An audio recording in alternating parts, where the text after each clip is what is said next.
I'm hunched over my desk at 3 a.m., fingertips dusted with the neon orange crumbs of a cheese snack whose electrolytes surely power the Erdtree itself. Could a cosmic shrimp cocktail have been healthier? Certainly, but I'm saving that for the epilogue. The question haunting me, much like that lone rune bear I didn't see coming, is deceptively simple. Why are brutally hard games like Elden Ring so much fun? Why do we, ostensibly rational adults with health insurance premiums and half-finished backlogs, keep flinging ourselves face first into From Software's wood chipper of exquisite misery? Couldn't we? I don't know, just play Kirby's Dream Buffet and call it a night. Apparently not. Let's establish our absurd through line early so it can keep popping up like Patches the Untethered every time you think you're safe. Picture, if you will, a cocktail glass the size of Raya Lucaraya's Grand Lift, cradling a single colossal crustacean floating in iridescent brine. Its eyes glow with the same baleful curiosity you felt the first time Margit flattened you in under 30 seconds. That, dear reader, is difficulty. An oversized shrimp daring you to take a bite while whispering,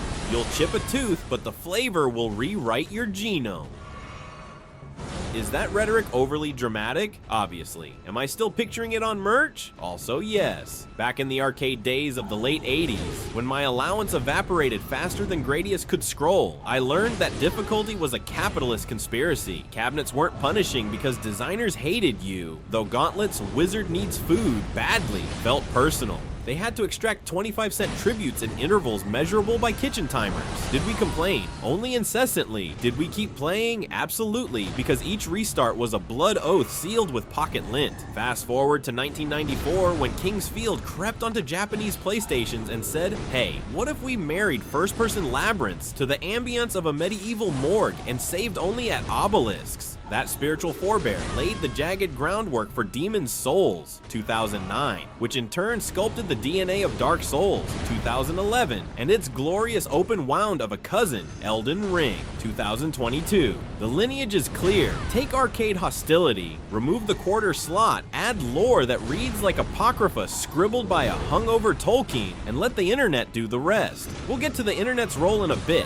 Brace yourself like you're about to parry Millennia. Remember Greek mythology's favorite boulder enthusiast? Imagine Sisyphus got hold of a USB-powered save cartridge.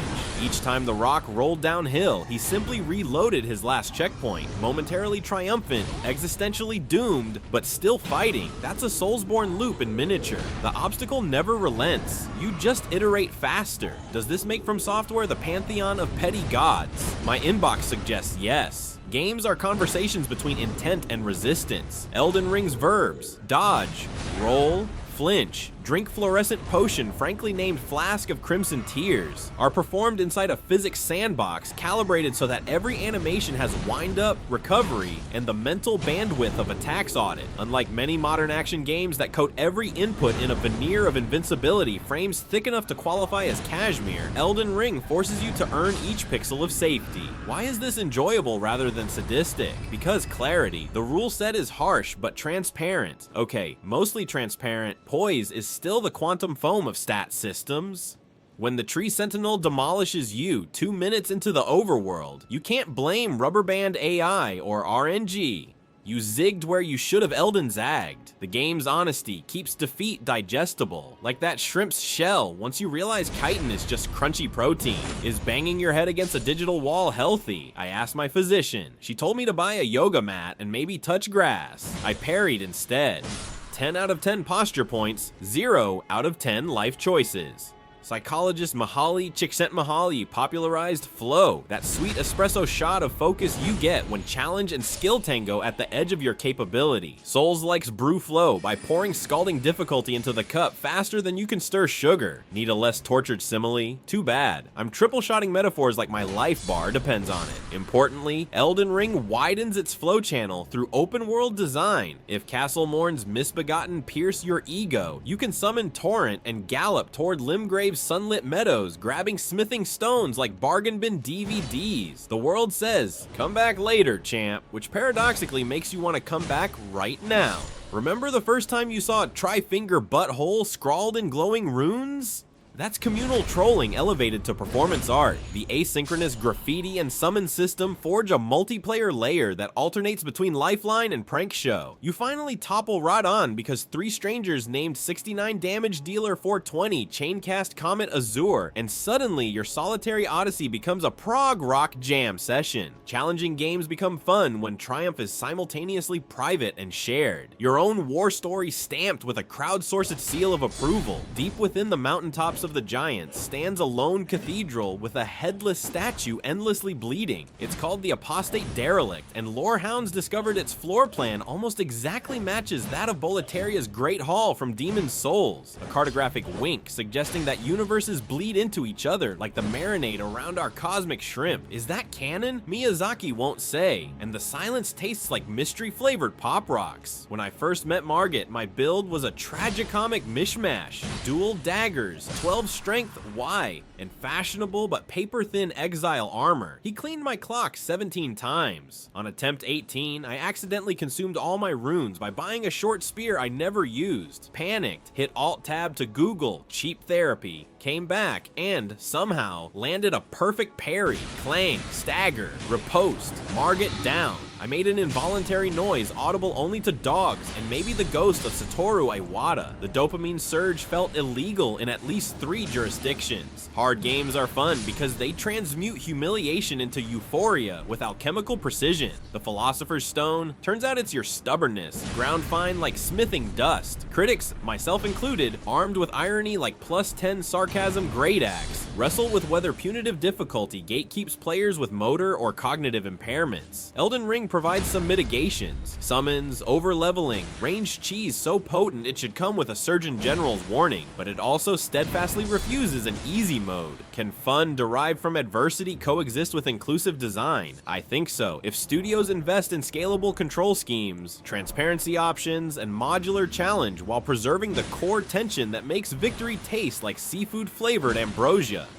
Shrimp tail garnish optional. Each boss attempt is a fresh compile. You tweak variables, weapon range, roll timing, talisman loadouts, and rerun the program, hunting for that sweet build succeeded message instead of fatal error you died. Debugging IRL problems rarely gives you such immediate feedback, which might explain why hurling yourself at Godric for 2 hours feels strangely therapeutic. The rules never change behind your back, unless a surprise second phase sprouts new limbs, but hey, patch notes were implied. Contrary to its reputation, Elden Ring is a kindly librarian compared to the stern headmaster of previous Souls titles. Don't believe me? Consider that you can leave the main path, farm runes by bonfire sniping bird enemies over a cliff, and return looking like a mid-season shonen anime power creep in tarnished form. Difficulty remains, but you're the editor-in-chief of its pacing. The game's most sadistic trick is giving you freedom to delay pain, which only intensifies anticipation, like staring at that shrimp cocktail knowing the first bite will scald your tongue. If I promised extra history, here's the cartridge. In 1986, Masanobu Endo's The Tower of Druaga stuffed Japanese arcades with players desperate to uncover each floor's opaque secrets, many of which were functionally impossible without community rumor exchange. That design DNA mutated into 90s dungeon crawlers like Shiren the Wanderer, games so punishing they retroactively charged you rent for that time you thought of saving. The point? Hard fun predates analog sticks by decades. Elden Ring is merely the latest crustacean in that cosmic seafood platter. Poise. What is it good for? According to patch 1.07, it dictates whether you stagger when taking hits mid-animation. Unofficial data miners discovered the breakpoints resemble a Fibonacci sequence fed through a blender. I checked, there's a chart shaped like a nautilus.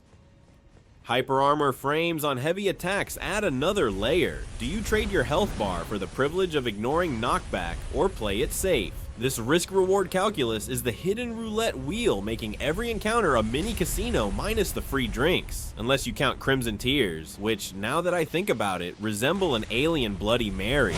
Couldn't the game just tell me these numbers? It could, but then who would the YouTube lore channels roast for misreporting patch notes? I'm looking at you, XX Bleed Builds XX.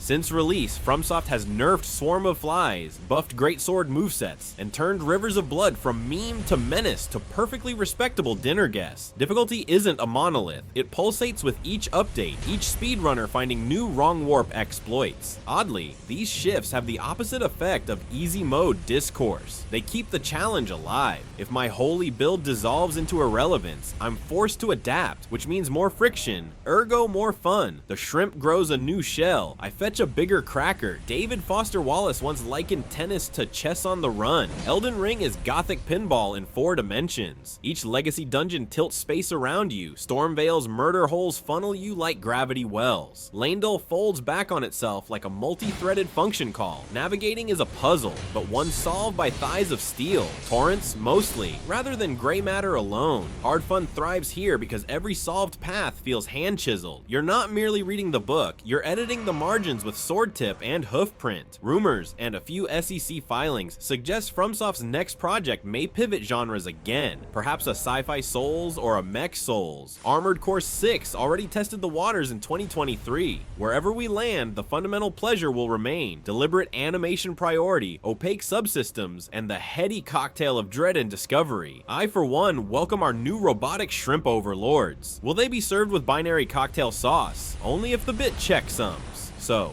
we return to the Cosmic Shrimp Cocktail. You've spent tens of hours sharpening virtual steel, reading wikis at 2 a.m., and maybe screaming into the void. Finally, you spear the colossal crustacean on a fork the size of the Starscourge Greatsword. Crunch. The shell yields. The meat is sweet with triumph, and just a hint of saline tears. That specific flavor? It doesn't exist in easy games, because the sodium of failure is the necessary seasoning. Without it, the shrimp is bland, the world is flat, and your dopamine receptors idle like bored beagles. Hard games like Elden Ring are fun because they weaponize friction, orchestrate communal coping mechanisms, and let us LARP the myth of Sisyphus with prettier armor sets. They remind us that growth often requires resistance, that exhilaration calibrated on the knife edge of possible and impossible. They're cosmic shrimp cocktails served at a banquet where pain is hors d'oeuvre and catharsis the main course. The check might be steep, controllers are pricey these days, but the meal lingers long after the bill is paid. Now, if you'll excuse me, I have a new game plus to attend to, and a dentist appointment to fix the molar I cracked on that imaginary shell. Worth it? You already know the answer.